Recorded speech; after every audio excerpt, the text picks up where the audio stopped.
Dr. Nelva Lee was an appointed board member to the Department of Community Health by Governor Kemp. She is the vice chairman of the board of Henry County Pregnancy Resource Center, a former Republican candidate for the state Senate in District 17, and a current candidate for Georgia Superintendent of Schools. She's the founder and CEO of Concrete Build Financing, Midio Inc., which is a medical and court interpreting and translating agency, has over 20 years of experience in healthcare and over 10 years in academia as an adjunct professor for various universities. She's authored several Christian books, volunteers at her local church, and she's a homeschool mom and a substitute teacher for a Christian school. It's really great to have you on today. Nice. Thank you for having me, Evan. So, first of all, this is a podcast that aims to bridge the gap between people and their government. You've got a lot of wonderful experience. I think it would be great if we can jump into, if you want to cover anything that is just about your background, but really about the gubernatorial appointment. I'd love to understand what that was, your role there, and some of the lessons you learned and how you see the opportunity. So I was appointed by Governor Kemp to be on the board of the Department of Community Health, and that really stemmed from my experience in healthcare. So I have over 30 years of experience in healthcare. And what I learned was how slow government moves. So being the CEO of a company and you basically make decisions on the spot, I make a decision today and we make changes tomorrow, basically. And government is not so much, right?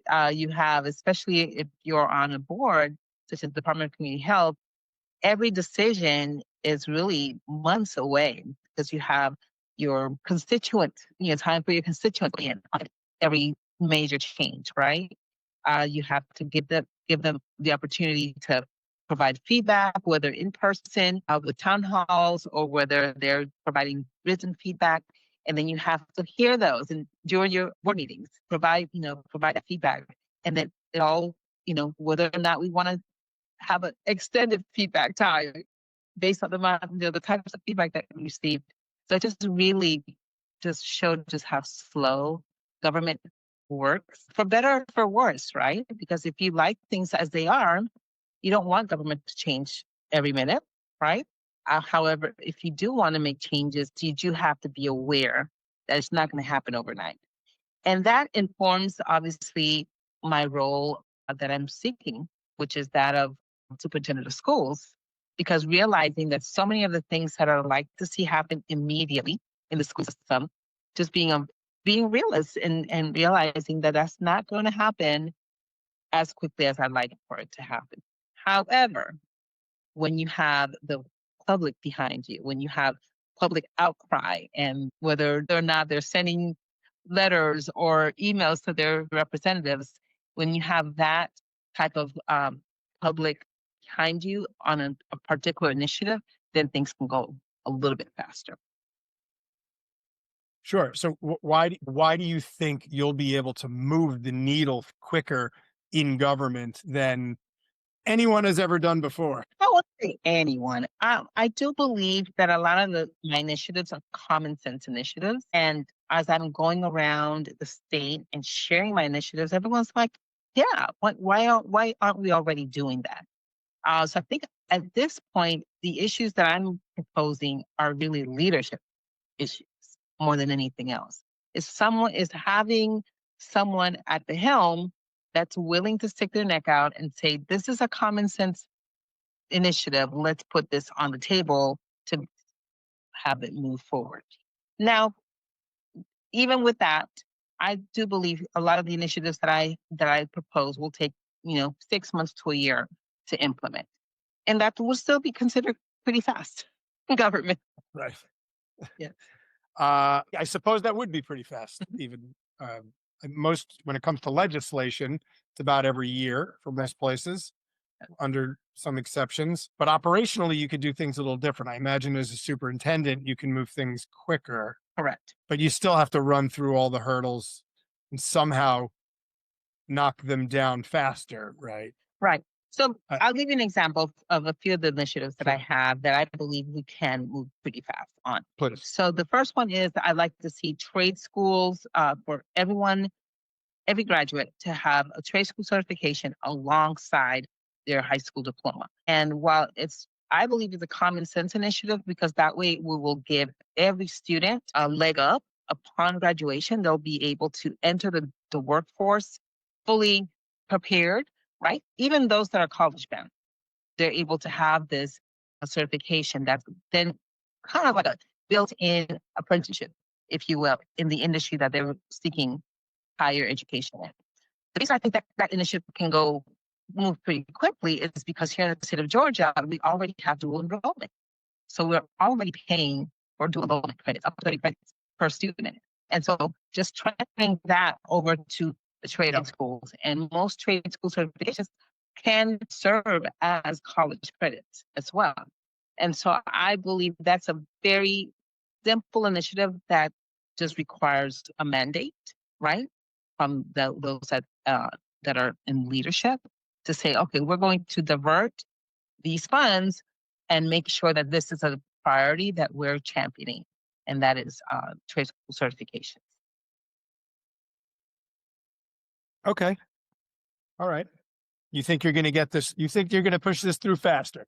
You feel that? I believe we can, for sure. Yes. It makes sense for starters, right? And for those, lots of students, right, that are not college bound or would forego college if they had a way to put food on their table and pay their bills through a certification, some sort of vocational school. As many vocational schools are very high-paying jobs, right? You know, your electricians, your welders, your plumbers, all of those are six-figure income positions. Not to mention the myriad of medical certifications that you can get, paralegals, all of those are very high-paying positions. You just don't need to go to college to get those. Right. You have a daughter. Yes. I have three children. My youngest is a daughter that we adopted from the foster care system in Puerto Rico. Yes, and you learned a few good lessons from this in terms of the ways that our system needs to improve, both from a language standpoint and a healthcare standpoint. Correct. Jump into that a little bit about how that ties into your role when you become the superintendent.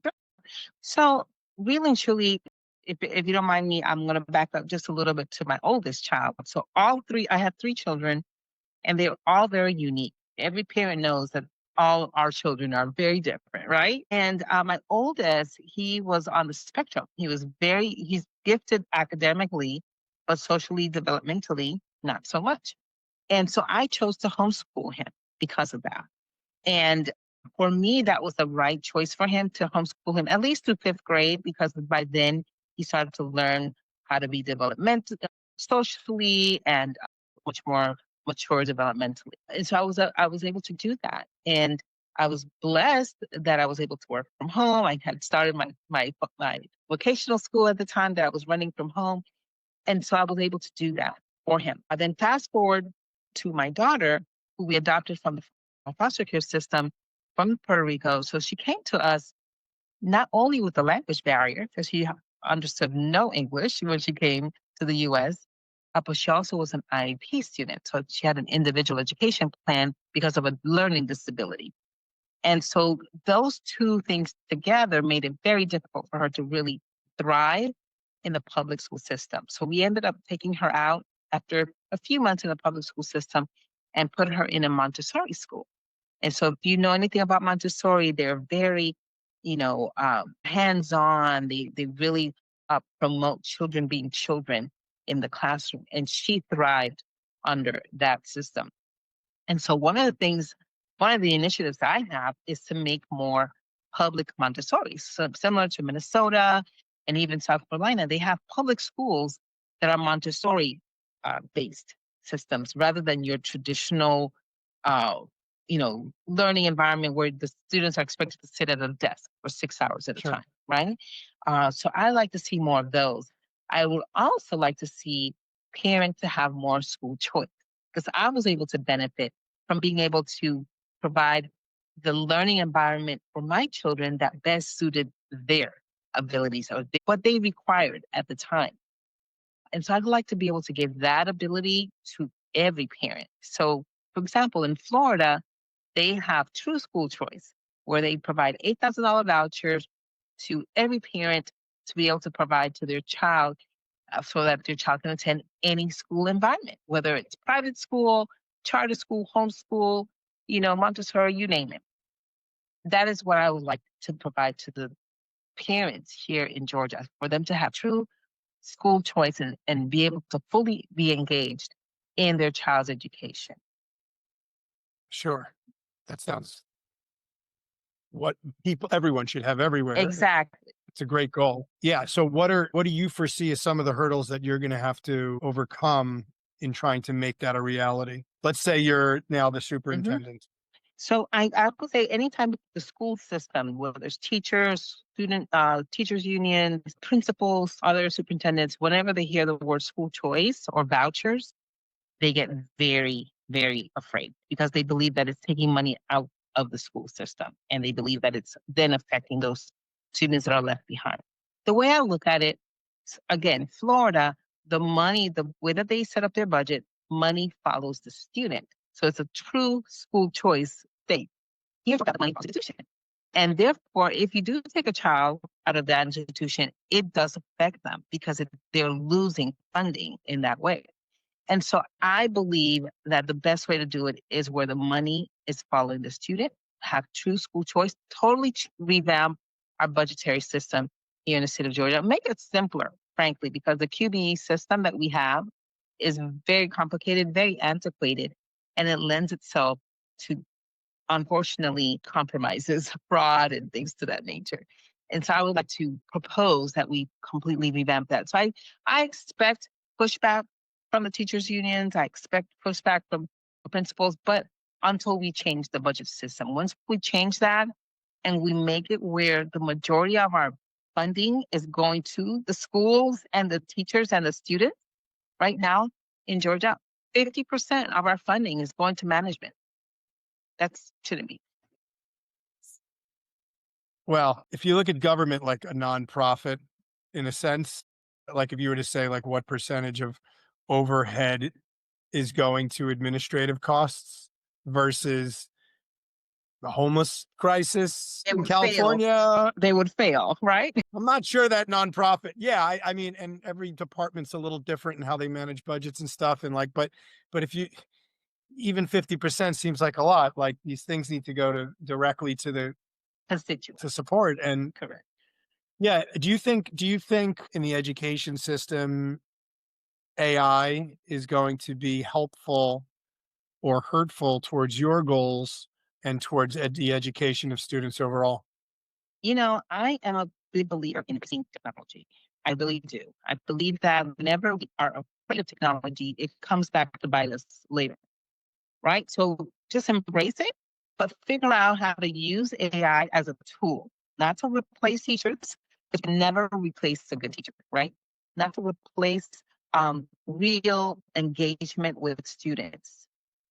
But it could be used as an amazing tool. I mean, I use AI right now in my businesses. It's an amazing tool. And as I mentioned earlier, you mentioned earlier that I currently have an interpreting agency. Well, the interpreting agency has been fighting AI forever. But you know what? Stop fighting AI. So it's right? So what I've done in my business is we have AI. You start off with AI, and then once you realize that you need a human interpreter, you just click a button and it transfers you straight to the human interpreter. So just embrace the technology and you'll realize that you can coexist. So I would like to figure out ways to use AI as a tool for our students to learn better and faster. Definitely more like a homework coach, if nothing else, or even within the classroom, once the teacher has taught a lesson, for the students to then practice, with AI, but never to replace a teacher. Sure. Part of it could be, it's hard, right? Every time there's a huge industry expansion, or in this case, explosion, some people don't have work. Right. Like there's just like when the steam engine came out, a lot of people were out of jobs, and then new jobs got created. And there's people say this one's different and this one, and And maybe that's true, but is that just part of the reality? New jobs are going to be created by AI, right? You still need AI you still need humans to manage the AI. You still need humans to develop the systems uh, to be able to make everything work. I mean, new systems, new jobs will always be created by new technology. We just have to adapt, right? We need to learn how to pivot quickly. Right. Until the robots do all the work and we're all just on universal income and there's No. no more anything for anybody. What are we going to do with our days and our time and our life? Oh my God. Well, this is again a plug for healthcare, because an AI will never be able to replace a nurse, a doctor. The human touch, people discount it, but it's so healing, right? So you'll never be able Yeah. to. Same with teachers. A good teacher can never be replaced. That human empathy and compassion. So this is a plug for all the jobs that an AI could never take over. Okay. Okay. We'll revisit this in 20 years. No? It's starting to replace legal counsel and psychology in a lot of ways. I've used it a lot for not to replace a doctor, but I have used it to learn to Okay. know what to, right? I The think it's been very diagnosis. helpful. Okay. Well, to be educated, so when you go talk to a doctor, you can actually not be like, "Oh, what?" Correct.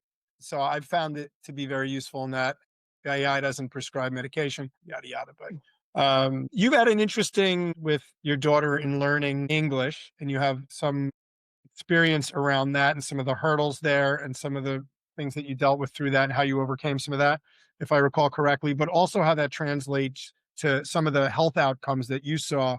Um, directly with So her. Into that a little anyone bit? that's limited English proficient can relate to this, right? Anytime you have a patient that does not speak English proficiently, you're going to have issues if you don't have a qualified medical interpreter in the room. And so that's really at the crux of my business, and I saw it firsthand with my daughter, right? So you have to have a qualified medical interpreter in the room, and it can't be a family member.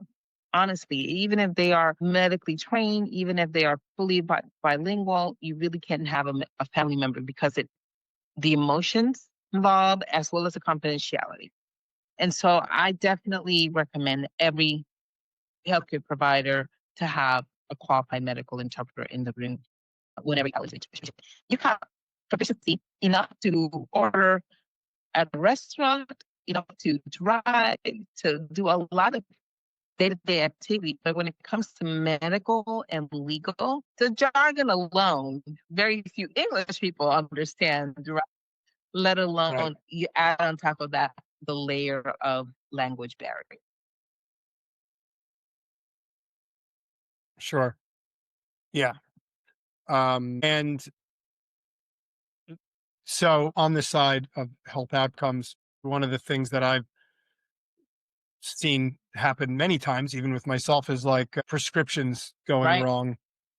And there's not even a translation problem there from a language standpoint. But like, is there, but that's my most direct experience with it, where it's like, okay, how did you not translate from a doctor to a pharmacist and you got a prescription? How can anyone get a prescription wrong in 2026? Medical errors, right, just by themselves are the number one cause of death. One of the leading causes of death.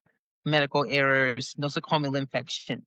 And so you have to be your own advocate whenever you're dealing with the healthcare system. You do. You have to fight whenever a doctor gives you a diagnosis, especially if they're prescribing a surgery or some sort of medication that you don't agree with. Always get a second opinion, especially if you're getting medications that, always look at, double check on the medication. Make sure that that is in fact the best course of action for you. So you mentioned, educating yourself. You know, WebMD has been around forever, right? I definitely recommend that. Educate yourself because you are your number one advocate. Doctors see many, many patients. Sometimes they get it right, sometimes they don't. So don't go into a doctor's office and get white clothes, white coat, syndrome where you just believe, you just nod whenever the doctor tells you to do something. Don't do that. White coat syndrome. Yes. Well, many people do. Whatever the doctor says, I have to do this because the doctor said to do it. And I'm going, oh my gosh, you have some agency here. It's your body at the end of the day. Right. Yeah, it's wild. Is there a way to fix this prescription writing problem? Like, is it just not entered into a computer immediately and and then when you get there, they tell you that it's like the wrong, oh, that's not the generic version. And how do we fix that? It depends on what system your doctor's office is using. By the way, I'm asking you this now as when you were on the community health board, not the superintendent. Got it. Well, it depends on what system your doctor's using. So some doctors' systems speak much easier with the pharmacist and some don't. So it really is a case by case basis with your particular doctor, unfortunately. So some doctors can prescribe something and it enters and they don't have to transcribe it at the pharmacy, right? Whereas others, they do have to do that. So it depends on whether or not their systems are speaking with each other. But if there were so many medical errors, you'd think that writing anything to a pharmacist at this point would be no more handwriting, right? You think we would like eliminate the handwriting error problem that would be nice, right? Yeah. I mean, well, like the clinic, the primary care physicians that I use, they don't write anything down, right? They literally just type it in and it goes electronically to the pharmacist. There's another doctor that I use for a different, not necessarily my primary care, and he's still writing things down on the little prescription notes stuff. So then it has to be transcribed by his nurse, right, to the pharmacist. And there's another error that can occur at the pharmacy side. So there's too many opportunities for errors. Yeah. Well, let this be the call to all of these folks that like that stuff just has to stop. And we don't have to have that problem. It's not a necessary problem. Exactly. But it depends on whether or not your doctor wants to upgrade to a system that speaks directly to the pharmacist. Yeah. Mm-hmm. Maybe it should be a community health policy in the state of Georgia. Nationwide, but we're having the conversation now and you're in Georgia. Correct. Okay, cool. And so it's interesting. You've got all this wonderful experience. You did run for state Senate position, District 17. You didn't become the state senator, but that was your first time probably. Correct. Okay. Yes, did not win, but learned a lot about campaigning, learned about what needs to run for office. So definitely it's helping. Those lessons were learned and in this race for sure. And I became my challenger. I mean, sure. So you don't have to be nasty in politics. So we still to this day to communicate on a regular basis. Great. I love to hear that. It's such an important part of running, and one of the evils that happens now in political campaigning. It's terrible, and I've seen some of it firsthand, and you have to make everyone your enemy in order to win. So I am happy to hear that. You are part of the Georgia Black Republican Council. See. The GBRC. Why do you think that membership is important? And just to kind of frame it a little bit, being Black and Republican is not the first thing you think about in, exactly, we'll call it American politics. We'll call it, it's a right? It's a nuance, and it's a very important nuance. And I was hoping we could learn a little bit more about what that means and why you're part of this. It's funny because every time we have our meetings, we'll have one or two, new people, and they'll always say the same thing. I didn't know there was a lot of people like me, right? So it's nice. So if nothing else, it's nice to know that you're not alone, right? So we meet, often, every other month or quarterly, but it's just nice to know that there are other like-minded individuals. And most of us are really, there because of our values. We're values-based, Republicans. For me, it's my faith. Others, it might be, fiscal, monetary type of reasons. But for the most part, we're all, values-based Republicans. And so it's just nice to be in a group of people that are like-minded, and you're not seen as an outlier in that group. So for that reason alone, that's one of the reasons to have it. And then we can also join forces and speak as a block in some issues.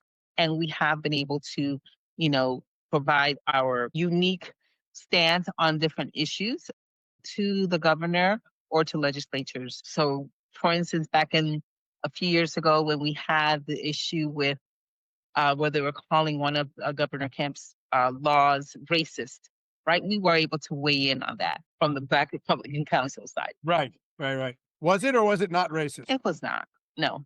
But I mean, it was not racist. But it's just easy. That's just an easy thing to throw out there whenever people don't like laws.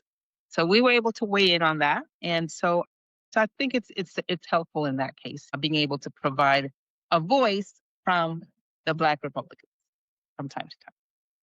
Yeah. You remember can I ask what that law was that you were?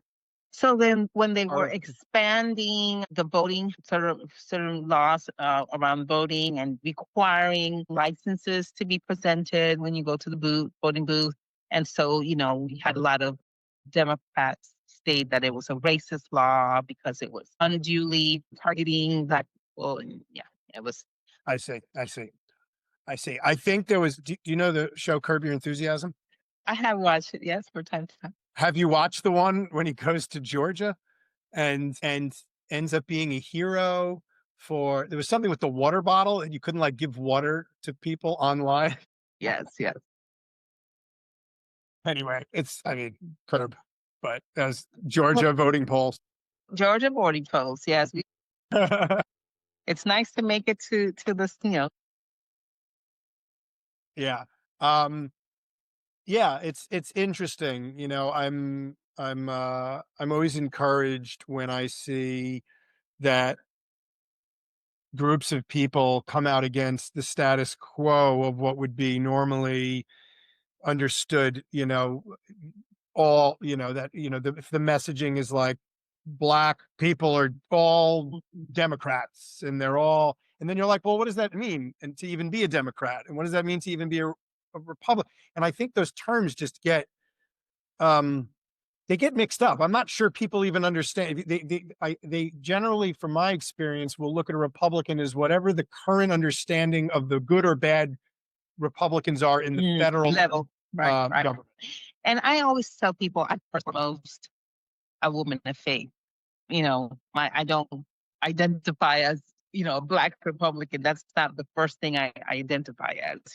I'm a woman of faith, and it just so happens that the Republican Party is just much more amenable to my values. Doesn't mean that I agree with everything within the Republican Party. So sure, of course. Some of your values that you align with the right. So I GBRC. For starters, I am pro-life. I'm the vice chair of the Pregnancy Research Center, which is a pro-life organization where we try to stem abortions, right? So that's one reason. The other is that I'm very much faith-based, individual. And so I'd like to promote, laws that are going to provide for our faith to be, at least at the very least, not be maligned, right? And so, I believe, for example, my school choice stance, promoting the ability for homeschool mothers to be able to get some of the vouchers. I think that's a faith-based initiative in some sense. So, I believe I'm values first, and it just so happens that the Republican Party just allows for my values to be a negative. Sure. Yeah. And those are big ones, right? And wherever people stand on these issues, I think they have to, I think one of the issues that I see is that they think that the people who think differently than them are not coming from a good set of values. Yes. right? Like, you don't have to be pro-life, or you can be pro-life, but you know, you have to at least hear what that reasoning is and say, oh, okay, well, that makes sense. And I respect that choice, for you. It doesn't have to be for me, but I Exactly. respect it for you. That's the beauty of people. And the We can beauty, do that. beauty of living in America, where we have the ability to have choices, right? Yeah, exactly. The The luxury. luxury of having choice, That's right. and having an opinion. Yeah. And more power to you, more power to people to do that. Don't hurt other people. And that's really the number one thing. So this was a wonderful conversation. I really enjoyed chatting with you. Is there anything that you want to tell the people of Georgia? Well, for starters, the reason why I'm running is because we are declining in our rankings nationwide. So Georgia is 30 out of 50. Okay, that's not good. And that's a decline under the current superintendent's watch. Okay, so he's been in office 11, going on 12 years, and we are declining. We're going backwards. 70% of our fourth graders are not proficient in reading. That's a decline under Richard Wood. And 76% of our eighth graders are not proficient in math. That's a decline under Richard Wood. So I always tell Georgians, we need to stop going backwards and stop going backward. Okay? So I believe that we need to move forward with new ideas, with new energy. All right. And I believe that I offer that. Not only was I homeschool mom, not only do I have experience in academia, but because of the fact that I also had a vocational school, and that's one of my main initiatives, I'll be able to move that needle forward for the state of Georgia. So please visit my website, drnelvalee.com. I've got my speech, my platform speech on there, other podcast interviews, my book. So you can learn a lot more about my platform and what Dr. Nelva Lee is all about. Yep. Awesome. Really great connecting with you. And I wish you all the best Thank you. in your journey on this and hopefully a victory. And thanks for all the good work you do in making people safer, healthier, smarter. Yes. Thank you so much for having me on, Evan. I really appreciate it. It was a pleasure. Likewise.